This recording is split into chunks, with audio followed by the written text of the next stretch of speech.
Megawati Soekarnoputri merupakan seorang presiden wanita pertama di Indonesia.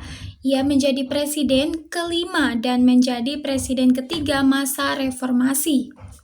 Putri Proklamator Indonesia ini menjabat hanya kurang lebih 3 tahun saja, yaitu dimulai pada tahun 2001 sampai dengan 2004. Megawati resmi menjadi Presiden Indonesia setelah Abdurrahman Wahid diberhentikan dari jabatannya. Sebelumnya, ia merupakan wakil presiden dari Abdurrahman Wahid itu sendiri. Megawati menjadi presiden dengan wakilnya yaitu Hamzahas yang merupakan politisi dari Partai Persatuan Pembangunan atau PPP. Putri Soekarno ini membentuk sebuah kabinet di masa jabatannya yang diberi nama Kabinet Gotong Royong. Kabinet ini disebut gotong royong sebagai simbol semangat kerjasama dan solidaritas, mengacu pada nilai-nilai tradisional Indonesia dalam bekerja bersama untuk mencapai tujuan bersama. Masa pemerintahan Megawati Soekarnoputri ini tidaklah mudah. Pada saat itu, Indonesia masih belum stabil karena mengalami multidimensional. Multidimensional itu sendiri adalah sisa-sisa krisis ekonomi, moneter, politik, serta krisis keamanan yang dulu pernah melanda Indonesia pada tahun 1997.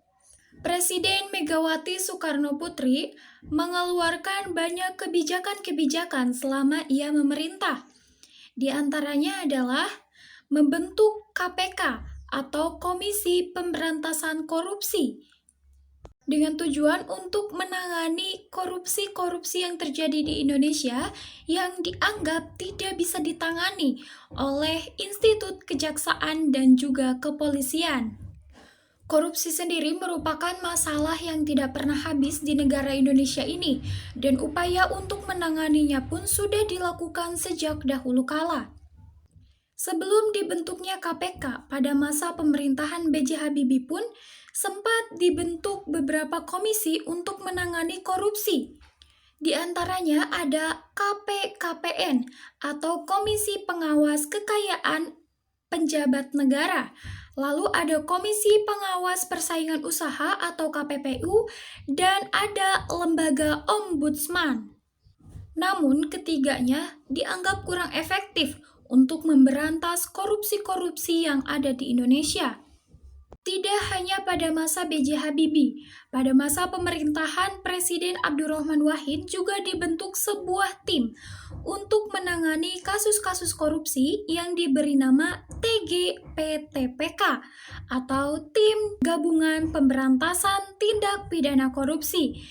Namun, tim ini kemudian dibubarkan oleh Mahkamah Agung yang menyebabkan upaya untuk memberantas korupsi mengalami kemunduran. Lalu pada akhirnya, pada pemerintahan Megawati Soekarnoputri inilah dibentuk KPK dan bertahan hingga saat ini.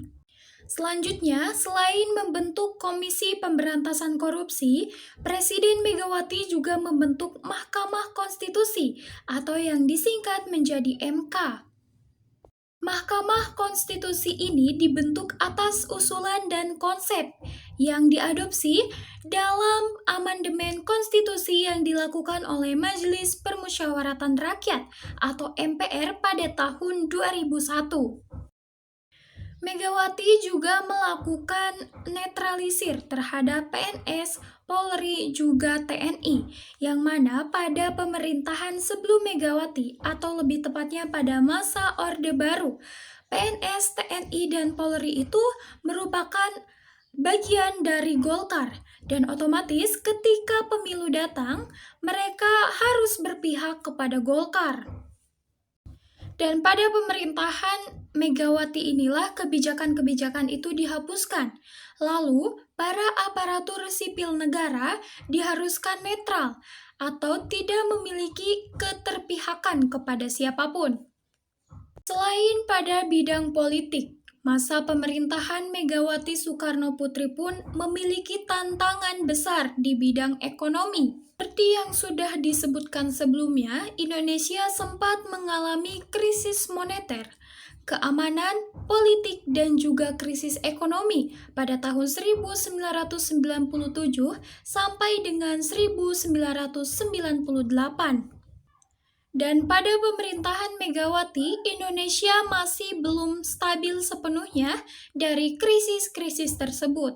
Ketidakstabilan ekonomi Indonesia membuat Megawati melakukan privatisasi atau sebuah kebijakan yang dilakukan oleh pemerintah untuk menjual sebuah aset negara kepada pihak asing atau pihak swasta. Terjadinya privatisasi ini menimbulkan pro dan kontra. Banyak orang yang setuju atas kebijakan yang dibuat oleh Mega, tetapi ada juga yang menentangnya. Keputusan ini diambil bukan secara sembarangan, melainkan mempunyai tujuan-tujuannya sendiri. Salah satunya adalah untuk menutup atau mengurangi hutang-hutang negara setelah krisis pada tahun 1997.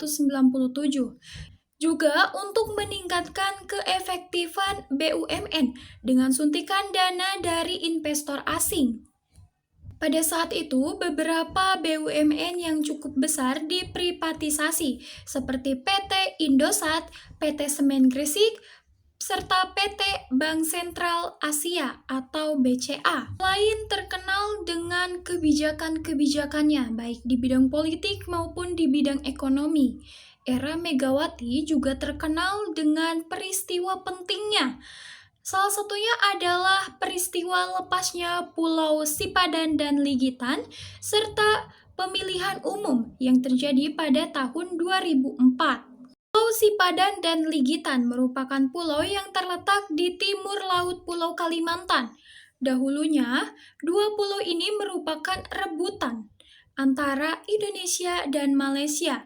Namun, hasil akhirnya, kedua pulau ini menjadi bagian dari Malaysia atas keputusan dari Mahkamah Internasional tepat pada tahun 2002. Lalu, peristiwa penting lainnya ada juga peristiwa pemilihan umum pada tahun 2004.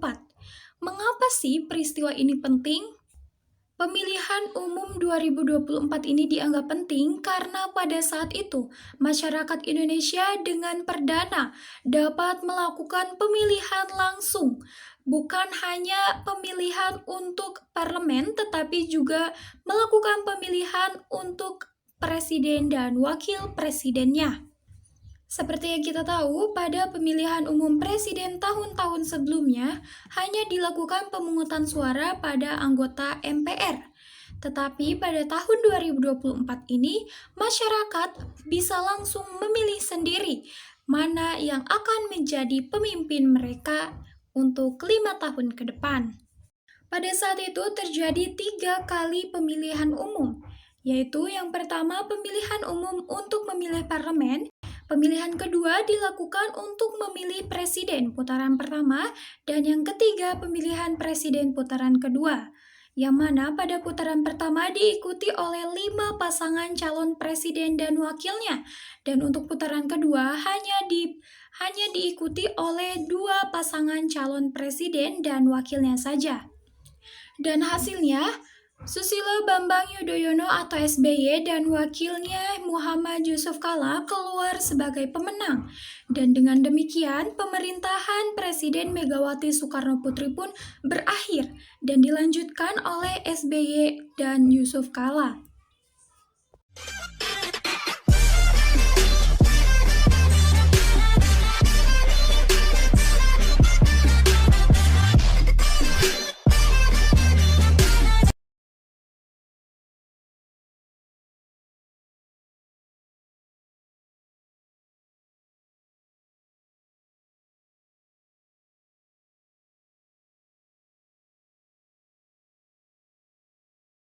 Pada saat itu terjadi 3 kali pemilihan umum, yaitu yang pertama pemilihan umum untuk memilih parlemen, pemilihan kedua dilakukan untuk memilih presiden putaran pertama, dan yang ketiga pemilihan presiden putaran kedua, yang mana pada putaran pertama diikuti oleh 5 pasangan calon presiden dan wakilnya, dan untuk putaran kedua hanya diikuti oleh 2 pasangan calon presiden dan wakilnya saja.